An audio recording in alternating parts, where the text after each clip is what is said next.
la petite exhortation juste avant. Nous allons rentrer dans le message d'aujourd'hui qui est le contentement. Parce que nous sommes là dans une série donc, de Vivre pour Christ. Et à travers ces thèmes-là, on va se poser la question véritablement si nous avons Christ en nous. Nous allons parler des persécutions. Et le contentement aussi, ça fait partie aussi des persécutions aussi que nous pouvons aussi avoir. Nous allons prendre 1 Timothée.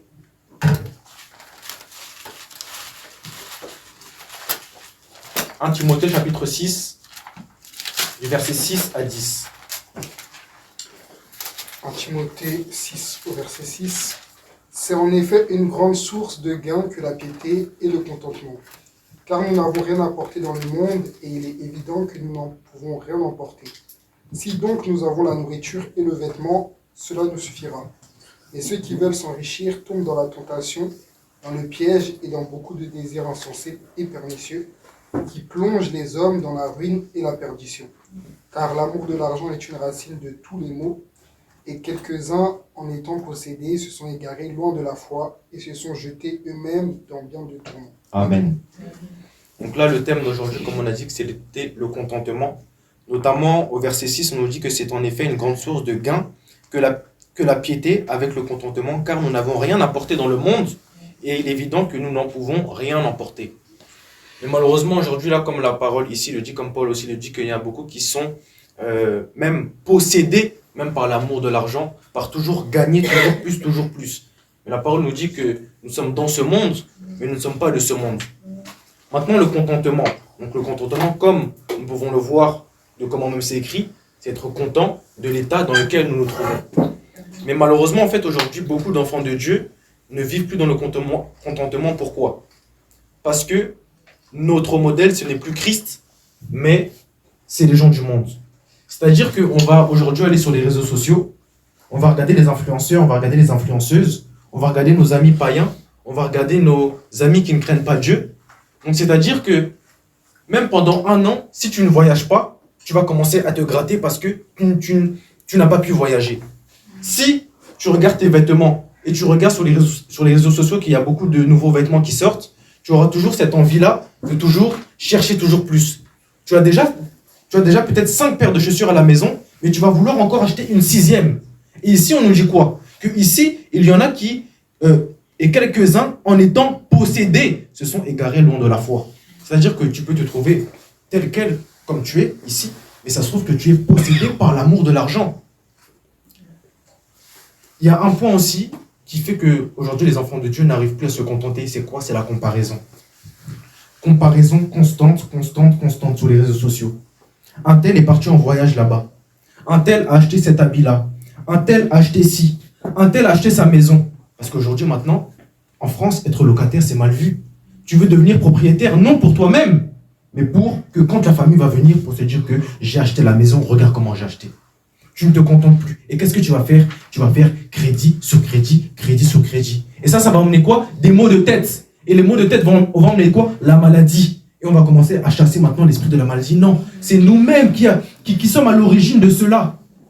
C'est nous-mêmes. Parce qu'on ne se contente pas de ce que nous avons. On se base sur qui ? Sur les gens du monde. Vu qu'ils ont acheté ça, vu qu'ils sont partis en voyage, il y a des gens même qui préparent même leur voyage déjà 1 an en avance et ils payent en 12 fois. Parce qu'ils n'ont pas l'argent. Parce qu'on ne se contente pas de ce que nous avons. On se base sur nos amis du monde. On se base sur des gens en fait païens. Un tel a fait cela, je vais acheter cette paire de chaussures-là. Et après, à la fin du mois, on se dit qu'on n'a plus d'argent. Sœur, frère, sœur, tu te dis que tu dois faire tes cheveux, tu dois faire tes ongles, tu dépenses tout cet argent dans les artifices, et après, à la fin du mois, tu te dis que tu n'as plus d'argent. Mais contente-toi de la simplicité que tu as. Frère, tu es là, tu veux t'acheter tous les habits, tu veux être à la mode, tu veux avoir les derniers Lacoste, et après, tu ne vis pas dans le contentement, à la fin du mois, tu n'as plus d'argent, tu commences à dire l'esprit de pauvreté. Ce n'était pas l'esprit de pauvreté, c'est nous-mêmes. Amen. Hébreux chapitre 13 au verset 5. Hébreux chapitre 13 au verset 5. Hébreux 13 au verset 5. Ne vous livrez pas à l'amour de l'argent, Contentez-vous de ce que vous avez, car Dieu lui-même a dit, je ne te délaisserai point et je ne t'abandonnerai point. Amen. Ici, on nous dit quoi? Contentez-vous de ce que vous avez. Ici, on ne dit pas qu'il faut être pauvre, non. On nous dit qu'il faut se contenter et se plaire d'être content dans l'état dans lequel nous nous trouvons actuellement. Mais maintenant, nous pouvons aussi chercher des choses. Mais si cet amour de l'argent va au-delà maintenant de chercher Christ, c'est là où maintenant nous commençons à devenir idolâtres et nous commençons à devenir même possédés. Et rappelez-vous, le dimanche dernier, nous avons dit quoi? Un chrétien ne peut pas être possédé. Si nous voyons que tu es possédé pendant toutes ces années, c'est qu'il y a un problème à la conversion. Amen. Dans le passage que nous avons pris dans Timothée, on nous a dit quoi? La nourriture et le vêtement. Et aujourd'hui, qui se contente véritablement de la nourriture et du vêtement? Dès que tu as l'argent, dès que tu as ton salaire, tu penses à voyager. Dès que tu as ton argent, tu as ton salaire, tu penses à d'autres choses que tu ne penses même pas à payer ton loyer. Tu ne penses même pas à seulement t'habiller. Et c'est pour ça aujourd'hui, beaucoup de foyers ne vont pas. Parce que nous sommes dans le foyer, l'homme veut dépenser comme il veut, la femme veut dépenser comme elle veut. Oh mon mari, achète-moi le dernier sac Dior, le dernier sac Louis Vuitton. Tu ne te contentes pas. Et après, à la fin du mois, pas d'argent. Et l'argent, c'est la source de beaucoup de maux. Que ce soit entre amitié et que ce soit aussi dans le foyer. Quelque chose qui est mal, si l'argent est mal entretenu, mal géré, les problèmes vont commencer à rentrer. Et pour l'argent, aujourd'hui, les gens sont prêts à tout. Regardez Judas, il a vendu Jésus. Pourquoi? Pour de l'argent. On ne se contente pas de ce que nous avons. La parole nous dit que la nourriture et le vêtement nous suffisent. Mais est-ce que véritablement aujourd'hui, on se contente véritablement de cela? On ne se contente pas. Nous allons prendre un passage dans Proverbe qui va nous parler aussi de cela. Proverbe, chapitre 23, verset 4. Proverbe, chapitre 23, verset 4. Proverbe 23, verset 4. Ne te tourmente pas pour t'enrichir, n'y applique pas ton intelligence. Verset 5. Veux-tu poursuivre du regard ce qui va disparaître? Car la richesse se fait des ailes, et comme l'aigle, elle prend le vol vers les cieux. Amen. Ne te tourmente pas pour t'enrichir. C'est-à-dire que aujourd'hui, il y en a beaucoup qui ont fait beaucoup d'études. Mais en fait, dès qu'ils sont dans leur vie, dès qu'ils sont dans le foyer, ils veulent plus gagner de l'argent, donc ils se font idolâtres de l'argent, mais ils ne suivent pas Christ. Donc c'est-à-dire que tu te tourmentes. Comme l'exemple de tout à l'heure, nous avons pris. Tu fais des tableaux Excel toutes les nuits, des budgets prévisionnels toutes les nuits, et tu n'arrives pas à dormir. Le lendemain, tu vas au travail, mais vu que tu n'as pas assez dormi, les collègues même te disent, mais qu'est-ce qui se passe? Et ça impacte même sur ta façon, sur ta productivité même. On voit que ça va encore plus loin. Il y en a beaucoup qui se tourmentent. Au lieu de se tourmenter pour les choses de Dieu, on se tourmente pour les choses de ce monde. Comment je vais finir le mois? Comment je vais acheter la dernière Mercedes? Comment je vais me faire le cheveu? Comment je vais me faire les artifices? Mais tu ne te tourmentes pas pour les choses du Seigneur. Quand tu ne pries pas même pendant une semaine, ça ne te tourmente même pas l'esprit. Mais quand tu n'as pas d'argent pour aller faire tes activités, ça te tourmente. Parce qu'on ne vit pas dans le contentement. Dans 1 Samuel, qu'on ne va pas lire, chapitre 2, du verset 6 à 7, on nous dit que c'est Dieu qui enrichit et c'est Dieu qui appauvrit. Parce que la question à se poser, on pourrait se poser la question de, mais non, mon camarade qui est à côté, c'est un païen. Mais pourquoi lui, il est riche alors que moi, je te sers Seigneur? Mais je suis pauvre. La véritable richesse, c'est Christ. La véritable richesse, c'est la connaissance. C'est pour ça que la parole va dire qu'il nous a comblé des richesses d'en haut. Il faut d'abord que les richesses d'en haut puissent nous combler et ensuite les richesses terrestres puissent nous combler. Parce que Dieu sait, parce qu'en soi, ce n'est pas l'argent qui est le problème, c'est l'amour de l'argent. Ça se trouve que Dieu ne te donne pas de l'argent aujourd'hui parce qu'il sait que tu vas te détourner de la foi. Et aujourd'hui, on te donne véritablement 10 000 euros. Pendant ce week-end-là qui est là, je vais te dire, bon, Il y a vendredi, samedi, dimanche, j'ai l'argent. Bon, je vais faire un petit week-end. Bon, le dimanche, bon, je vais aller le dimanche prochain. On va voir que quand on va te donner beaucoup d'argent, en fait, tu vas commencer à te détourner. Il y a les prières en ligne lundi, mardi, vendredi. Mais bon, le lundi, tu vas te dire, bon là, je vais me reposer un peu, je vais faire un petit hôtel spa, je vais me reposer. On va voir que tellement que tu auras l'argent en fait dans ta tête, tu ne vas pas vivre dans le contentement. Ça va faire quoi? Ça va te détourner de la foi de la voie de Dieu. C'est pour ça que Dieu ne te donne pas. Dieu ne te donne pas.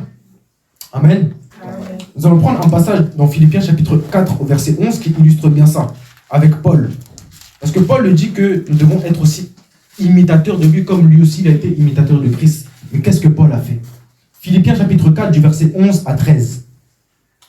Alors, en devenant conforme à lui dans sa mort pour parvenir, si je puis... Philippiens 4. Philippiens 4, 11 à 13. Ce n'est pas en vue de mes besoins que je dis cela, car j'ai appris à être content de l'état où je me trouve. Je sais vivre dans l'humiliation, je sais vivre dans l'abondance, en tout et partout, j'ai appris à être rassasié et à avoir faim, à être dans l'abondance et à être dans la disette. Je puis tout par Christ qui me fortifie. Amen. Je sais vivre dans l'humiliation et je sais vivre dans l'abondance. Quand nous sommes dans l'abondance, nous avons la force de prier. Nous avons la force de dire que Dieu, tu es merveilleux. Mais quand nous sommes dans la disette, quand nous sommes dans l'humiliation, finalement, ce n'est plus notre Dieu. Ça veut dire que quand nous sommes dans les richesses, nous prions Dieu. Mais quand nous sommes dans la pauvreté, nous ne prions pas Dieu. C'est que notre foi, véritablement, elle n'est pas fondée sur le roc. Jean va dire quoi? Pourquoi nous recevons le bien de Dieu, mais pourquoi nous ne recevons pas Dieu? Nous ne recevrons pas aussi, nous, les maux? Posons-nous véritablement la question. Je suis véritablement le Seigneur Jésus-Christ parce que j'ai mon salaire, parce que ma vie va bien, parce que j'ai tous les derniers habits. Dès qu'il y a un iPhone qui sort, je l'ai. Mais si on te dit, garde ce téléphone-là pendant 5 ans. Ah mais non, je ne serai pas à la mode. Garde ces habits-là pendant 1 an, 2 ans. Mais non, il faut que je puisse changer mon outfit. Nous ne nous contentons pas véritablement. Et ici, il nous dit quoi? Je puis tout par celui qui me fortifie. C'est-à-dire ici que Dieu ne dit pas qu'il faut rester dans la pauvreté. Tu peux être dans l'abondance. Mais le problème, ce n'est pas l'abondance, le problème, c'est ta foi. Amen. Quelle foi tu manifestes véritablement quand ça ne va pas et quand ça va?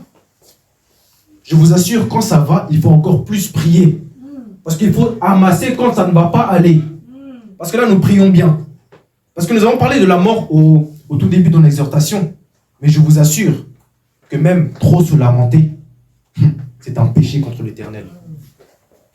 Tu te lamentes, tu te lamentes, tu te lamentes. Seigneur, pourquoi tu as pris ma soeur? Pourquoi tu as pris mon frère? Et tu continues comme ça pendant 1 an, 2 ans, 3 ans, 4 ans. Et ça t'empêche même de prier. On va comprendre que tu pèches contre le Seigneur.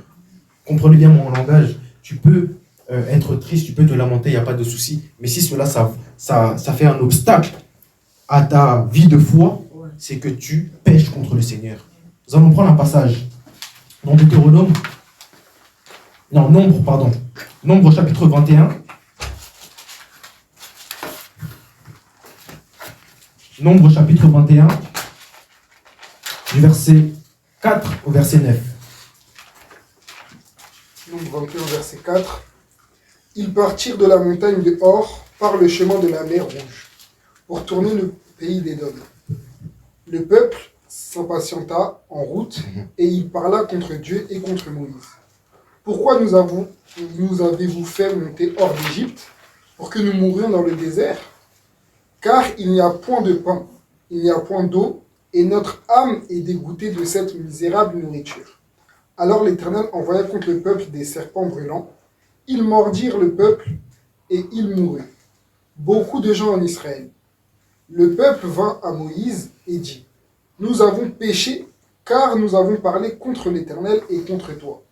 Prie l'Éternel afin qu'il éloigne de nous ces serpents. » Moïse pria pour le peuple. L'Éternel dit à Moïse, fais-toi un serpent brûlant et place-le sur une perche. Quiconque aura été mordu et le regardera conservera la vie. Amen. Ici, qui a envoyé... 9. Non, ça c'est pas les merci. Qui a envoyé les serpents brûlants? C'est le diable. C'est l'Éternel qui a envoyé les serpents brûlants. Parce que ici, on nous dit quoi? Au verset 4, il nous dit que le peuple s'impatienta en route. C'est-à-dire que quand tu es dans une situation où tu es dans les épreuves, où tu es dans les persécutions, Dieu te demande quoi? De manifester la foi. Quand tu vas te lamenter, Dieu va encore plus t'envoyer des tribulations. Mais il envoie toujours le moyen d'en sortir. Amen. Le véritable serpent, on nous dit quoi? Quiconque aurait été mordu et le regardera conservera la vie. Et le véritable serpent, on va le voir dans Jean 3, 14, que c'était le Seigneur Jésus-Christ. Nous allons lire quand même ce passage-là, Jean chapitre 3, au verset 14.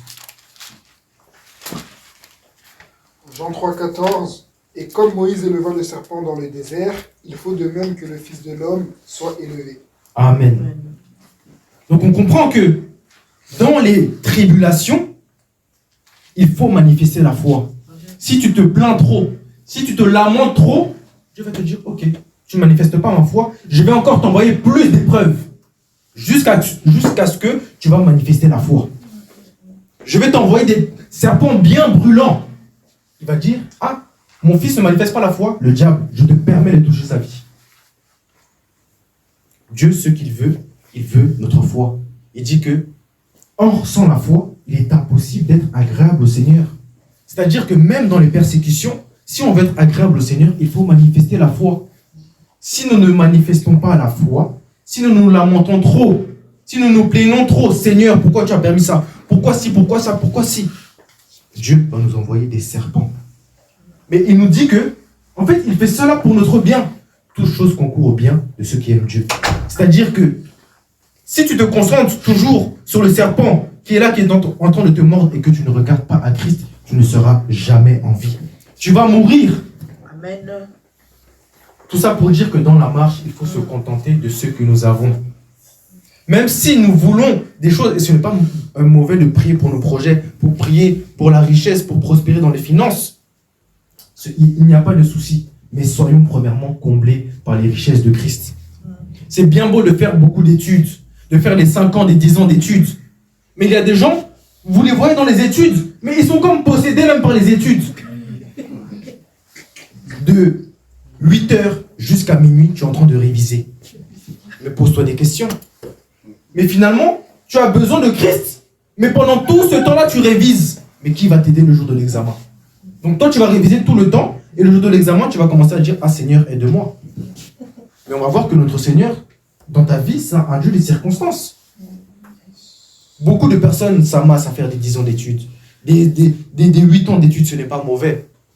Mais parfois, à quel prix? Beaucoup vont travailler.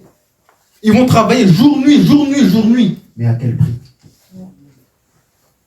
Nous sommes que des voyageurs sur cette terre-là.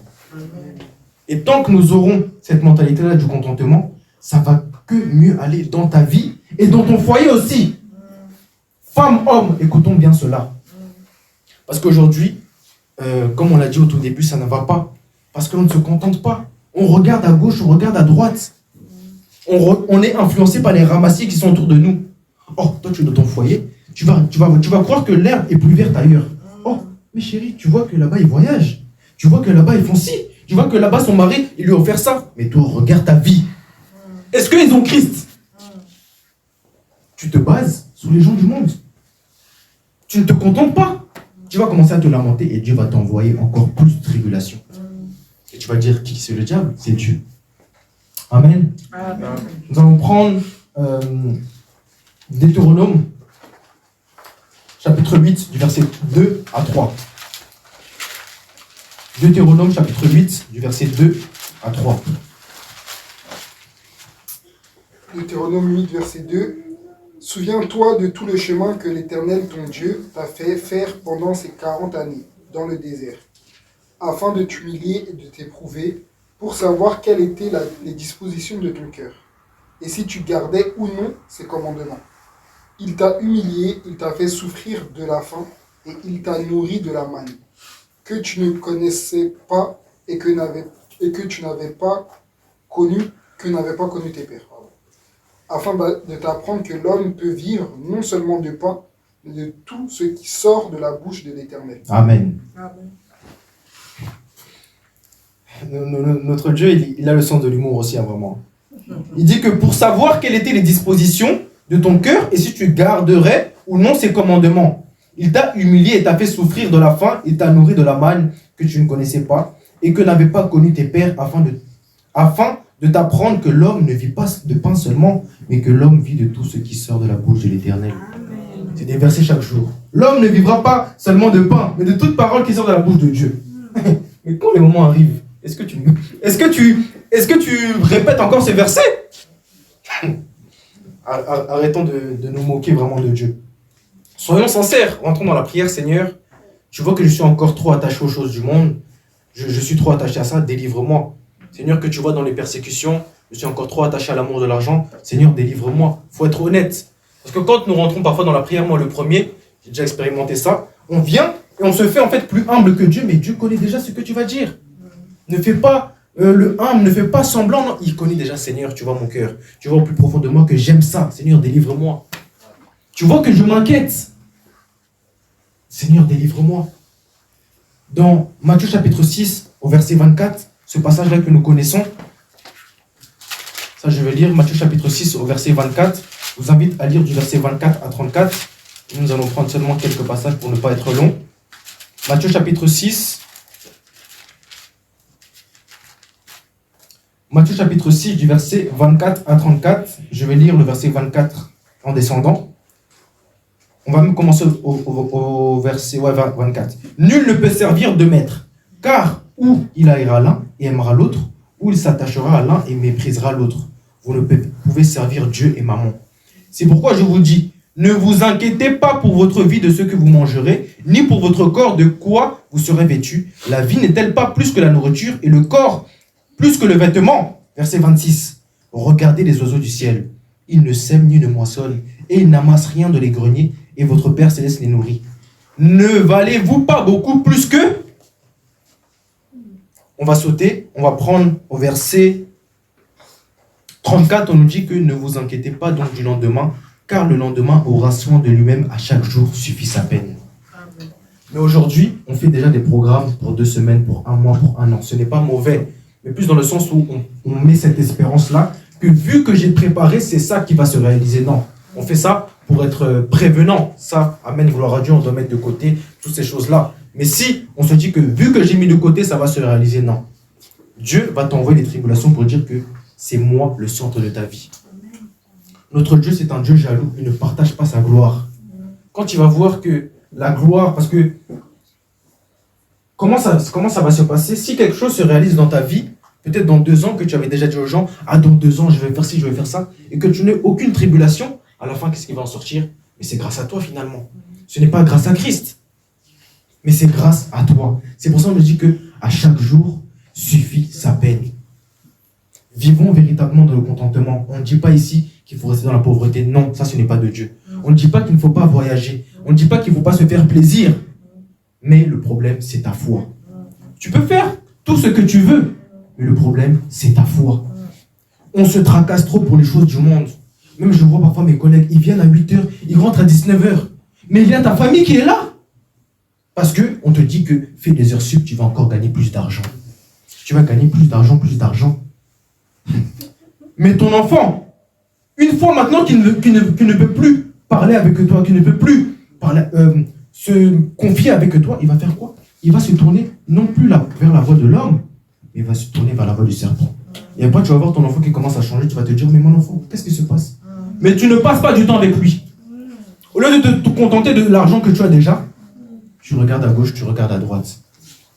Tu regardes aux choses périssables, tu regardes aux choses qui sont vanité de vanité. Donc on voit en fait que le contentement amène beaucoup de choses. Le non-contentement amène beaucoup de choses.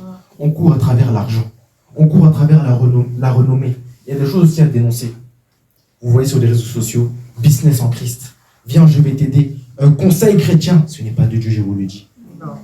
Ce n'est pas de Dieu. On va voir un influenceur parce qu'aujourd'hui, il y a des influenceurs chrétiens. Ce n'est pas de Dieu. Ça va plus te donner en fait envie d'investir au lieu de te rapprocher de Christ. La parole nous dit dans Proverbe chapitre 8 au verset 12, préférez les instructions de Dieu à l'argent. Mais toi, tu préfères l'argent. Tu ne préfères pas les instructions de Dieu. Mais quand tu vois un contenu chrétien, tu te dis, bon, vu qu'il y a marqué chrétien, c'est que la personne est chrétienne. Non. Chrétien, c'était en Antioche, on a vu qu'il se comportait comme Christ. Ce n'est pas parce que tu mets influenceur chrétien, tu mets business en Christ, que tu es en Christ. C'est le business dans le diable. C'est le business dans le diable. Parce qu'un témoignage même vivant, moi je suis même tombé dans cette envie même de m'enrichir. Monter les entreprises, monter ci, monter ça. Tu veux mettre ta famille à l'abri, c'est bien beau. Mais soucie-toi d'abord que je dois mettre ma propre vie à l'abri. Parce que dans l'Apocalypse, il y a un passage qui me fait rire, on échange souvent avec le frère Géraud, c'est, dans les derniers temps, les personnes vont le dire dans le mois des tribulations, vont dire au rocher, montez sur nous. Parce que le Seigneur, en fait, quand il va venir, avec son éclat, tout le monde aura peur. Et on voudra se cacher. Oh, le Seigneur est là, le Seigneur est là, le Seigneur est là. Les rochers, montez sur nous. Non. Protège ta propre vie. Sois dans le contentement. Contente-toi d'abord des richesses de Christ et ensuite les richesses terrestres vont venir. Sache que si tu deviens riche, parfois les gens vont penser que c'est une bénédiction, qu'ils ne suivent pas Christ et qu'ils sont riches, mais c'est Dieu en fait qui te laisse comme ça. Il te livre à Satan. Mais toi tu vas te dire, ah, mais mon frère est là, il prie quand même Dieu, mais il est riche. Mais regarde sa vie, il ne manifeste pas la foi. C'est Dieu qui l'a livré à Satan. Ok, tu veux, livre-toi maintenant en richesse. Tu peux voyager, tu peux montrer, tu peux avoir tes bulles Insta comme tu veux. Mais est-ce que véritablement tu as Christ? Est-ce que véritablement tu as Christ? On dit que ne vous inquiétez de rien. Ne vous inquiétez de rien. Donc, aujourd'hui, le contentement, qu'on regarde véritablement notre vie, c'est à cause de la comparaison, c'est à cause de l'envie aussi. Tu veux avoir la vie d'une personne, alors que tu ne veux pas avoir la vie de Christ. Tu ne veux pas avoir la vie de Christ et tu ne vis pas dans le contentement. C'est pour ça que tu es sur crédit. Envie sur envie, comparaison sur comparaison. Et tout cela, c'est des œuvres de la chair. L'envie, ça fait partie des œuvres de la chair. Mais nous, face à cela, parce que c'est bien beau de parler comme cela, comme on a dit, mais il y a des circonstances, parfois tu n'arrives pas à finir la fin du mois, toutes ces choses-là. Mais le Seigneur nous dit, manifeste la foi. Manifeste la foi parce que on va prendre ce passage-là dans Jean chapitre 16. Jean chapitre 16 du verset 20 à 22. Jean chapitre 16 du verset 20 à 22. Jean 16, verset 20. Et vous me verrez, en vérité, je vous le dis, vous pleurez et vous vous lamentez, et le monde se réjouira. Vous serez dans la tristesse, mais votre tristesse se changera en joie. La femme, lorsqu'elle enfante, éprouve de la tristesse, parce que son heure est venue. Mais lorsqu'elle a donné le jour à l'enfant, elle ne se souvient plus de la souffrance à cause de la joie qu'elle a de ce qu'un homme est né dans le monde. Vous donc aussi, vous êtes maintenant dans la tristesse, mais je vous reverrai, et votre cœur se réjouira, et nul ne vous ravira votre joie. Amen.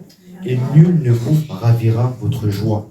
Ici, quand Jésus va dire que bientôt c'est son temps de mourir, on va voir que les apôtres ici avaient le cœur attristé et ils voulaient pleurer. Mais ici, on nous dit quoi? Que lorsque la femme, elle est enceinte, elle éprouve de la tristesse, mais quand l'enfant il sort, elle oublie maintenant toutes les douleurs qu'elle a eues. Donc pour dire que peut-être nous sommes dans une situation où nous disons que nous n'avons pas assez d'argent, nous n'avons pas assez de richesse pour subvenir au bien de la famille, mais plaçons véritablement notre foi en l'Éternel. Parce que quand les richesses véritablement vont venir, on va oublier toutes les souffrances que nous avons eues. Job qui a perdu toute sa famille, toutes ses richesses, Dieu lui a donné au centuple. Mais quand il a eu ce centuple-là, il a oublié toutes ces souffrances-là. Sous le moment même, ça sera difficile.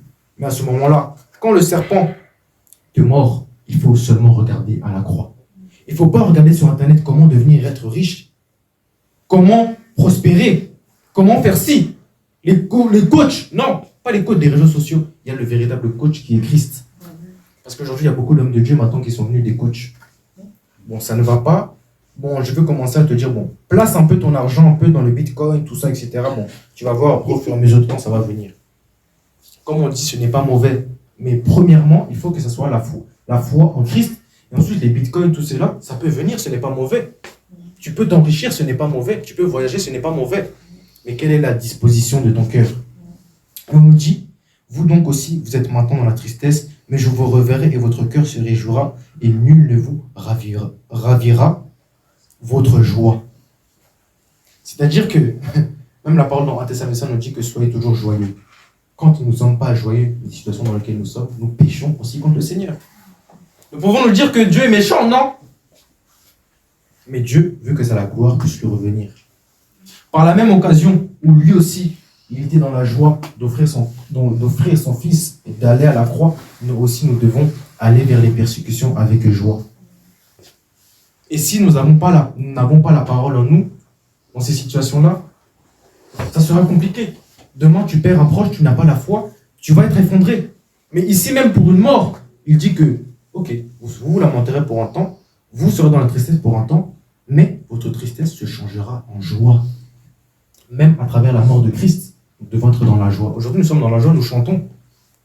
Mais quand un proche à toi est mort, pendant 5-10 ans, tu pleures. Tu pèches contre le Seigneur. Tu pèches contre le Seigneur. Nous allons prendre un passage, je pense que le passage que nous connaissons tous, Philippiens chapitre 4. Philippiens chapitre 4, au verset 4. Réjouissez-vous toujours dans le Seigneur, je le répète, réjouissez-vous. Amen. Réjouissez-vous dans le Seigneur, je le répète, réjouissez-vous dans le Seigneur. Tout ce que vous faites en parole ou en acte, que vous buvez, que vous mangez, que ce soit pour le nom du Seigneur. Même quand tu pleures, c'est pour le Seigneur. Même quand tu es dans la tristesse, c'est pour le Seigneur. Comme on l'a dit, ce n'est pas facile, mais il faut regarder la croix. Moi, j'ai vu cette situation-là. Mais à la croix, on a haï Jésus. Bon, demain, une personne de ta famille t'a haï, tu dis, bon, le Seigneur Jésus-Christ, on l'a haï. Gloire à Dieu. Le Seigneur Jésus-Christ, tous l'abandonnèrent à la croix. On pose la question à Pierre. Oh, mais toi, tu n'es pas le disciple de Jésus? Oh, mais moi, je ne le connais pas. Imaginez, vous êtes là, vous êtes dans une embrouille, etc. Tu vois, il y a des gens qui viennent te chercher, et toi, ton ami, il est là, il court. Et tu vas te dire, mais oh, ça va te faire mal au cœur. Mais tout ça pour dire que nous, aujourd'hui, quand nous sommes maltraités pour le bien, et pas pour le mal, parce qu'il y en a beaucoup aujourd'hui en Christ, soi-disant, qui font le mal pour Christ, et que les persécutions arrivent, et après ils se disent gloire à Dieu. Non. La parole nous dit dans Pierre que, et qui vous maltraitera pour le bien, si vous êtes zélés pour le bien. Pour revenir sur le message, parce que c'était une parenthèse, on apporte beaucoup de choses, mais le contentement, véritablement. L'argent que tu as, c'est pour Christ. Toutes les bénédictions que tu as, c'est pour Christ. Contentons-nous véritablement de ce que nous avons. Nous pouvons chercher plus. Nous devons rechercher premièrement le royaume des cieux. Et dans l'état dans lequel nous sommes, nous devons être joyeux. Comme on a pu parler au tout début, il y en a qui perdent leurs enfants. Il y en a qui perdent leurs parents. Il y en a qui n'ont même pas de quoi manger. Mais nous, tellement que nous sommes L'homme, en fait, c'est un éternel insatisfait. On va te donner 1000 aujourd'hui, tu vas vouloir 2000, tu vas vouloir 3000, tu vas vouloir 4000, 5000, 6000, mais jusqu'à quand? Mais jusqu'à quand? Certes, c'est vrai que nous sommes aujourd'hui dans une société où, sans l'argent, nous ne pouvons rien faire. Il faut se le dire, la vérité. Nous ne pouvons rien faire. Mais pour se dire que nous devons être comblés des richesses de Christ. Et toutes les choses, nous viendrons par-dessus. Fais de l'éternel tes délices, et il te donnerait ce que ton cœur désire. Automatiquement, si tu fais de l'éternel tes délices, tout ce que ton cœur va désirer, ça sera pour le Seigneur. Aujourd'hui, il y en a beaucoup qui prient, Seigneur, donne-moi ci, donne-moi ça, donne-moi ça. Ils sont toujours dans le donne-moi, donne-moi, donne-moi. Mais est-ce que tu écoutes ce que le Seigneur veut de toi? Parfois, on dit, Seigneur, je ne sais pas ce que tu veux de moi, tu ne me parles pas par rêve, par songe, mais il y a la parole qui est là. Contente-toi. La nourriture et le vêtement nous suffisent.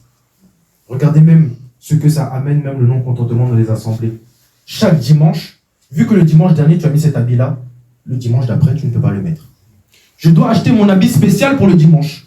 Mon costard spécial pour le dimanche. Parce que maintenant, le dimanche, c'est devenu la Fashion Week. Tu es une sœur, vu que tu as déjà mis tes mèches le dimanche avant, bon, le dimanche après, je dois mettre ma perruque comme ci, comme ça, comme ça. Et tu dépenses de l'argent dedans et tu ne te contentes pas. Et après, tu n'as plus d'argent et tu commences à te dire, Seigneur, je chasse l'esprit de pauvreté. Tout ceci n'est pas de Dieu. Et quand nous faisons cela, nous péchons contre le Seigneur. Le péché, ce n'est pas seulement l'impudicité, ce n'est pas seulement l'ivrognerie. Même dans les petits détails comme ça, nous péchons contre le Seigneur. Et nous ne sommes pas agréables au Seigneur. Toutes ces choses-là, ce n'est pas de Dieu. Un enfant de Dieu doit vivre dans la simplicité. Il doit vivre dans la simplicité parce que la parole même nous dit dans 1 Corinthiens 8 et 1 Corinthiens 10 que notre liberté aujourd'hui ne devient pas une pierre d'achoppement pour les faibles. Toi qui as de l'argent, tu vas commencer à acheter quoi? La dernière Mercedes. La dernière montre. Tu viens avec des habits somptueux à l'assemblée. Tu viens avec des choses somptueuses, tu n'es pas dans la simplicité. Qu'est-ce que tu vas créer dans le cœur d'une personne?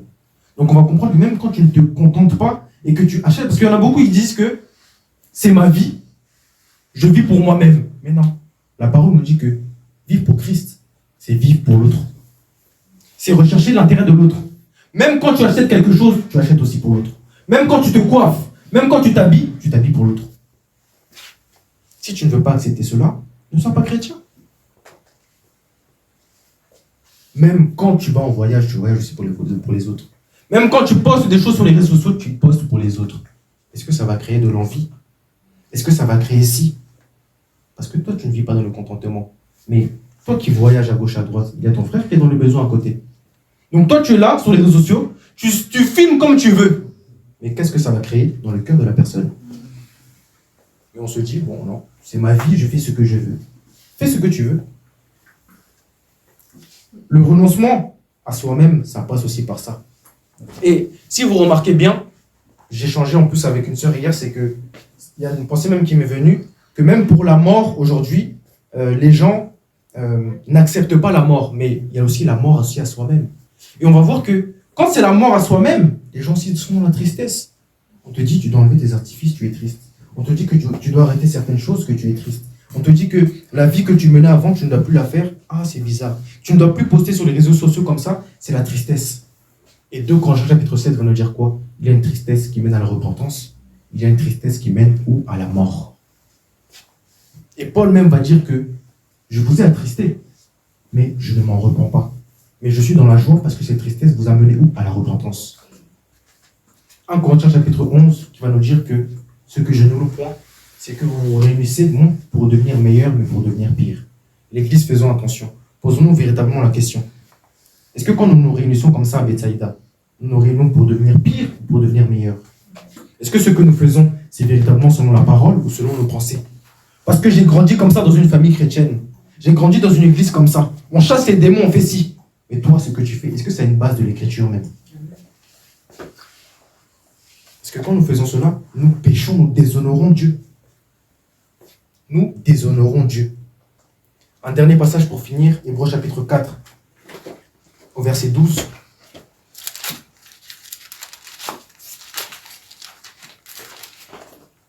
Hébreux 4, 12. Car la parole de Dieu est vivante et efficace, plus tranchante qu'une épée quelconque à 2 tranchants, pénétrante jusqu'à partager âme et esprit, jointure et moelle. Elle juge les sentiments et les pensées du cœur. Amen. Car la parole de Dieu est vivante et efficace. Elle pénétrante jusqu'à partager âme et esprit, jointure et moelle. Et pose-toi la question, est-ce que véritablement la parole t'a pénétré? Est-ce que véritablement la parole t'a pénétré aujourd'hui? Ou la parole t'a seulement effleuré? Depuis que ça fait 10 ans, 20 ans, 30 ans que tu es dans l'assemblée, que tu es soi-disant chrétien, est-ce que la parole t'a pénétré véritablement? Et quand nous voyons la nature ne vous enseigne-t-elle pas? Le fruit de cela, c'est le Fils. La nature elle-même ne vous enseigne-t-elle pas? Mais toi, tu dis que la parole a pénétré ton cœur, mais on ne voit pas le Fils. Mais tu te mens en toi-même. tu ne te contentes pas, tu n'es pas dans la joie. Aujourd'hui, beaucoup de chrétiens sont faibles. Tu apprends juste on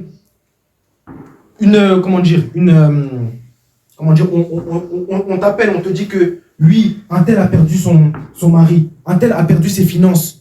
Oh oui, tu ne pourras plus voyager comme si. Tu commences à devenir triste, mais non. Tu vois qu'il y a une saisie de 200 € qui est sur ton compte, imprévue. Oh Seigneur, qu'est-ce qui se passe? Qu'est-ce que j'ai fait de mal? Oh Seigneur, tu es mauvais, pourquoi tu me permets ça?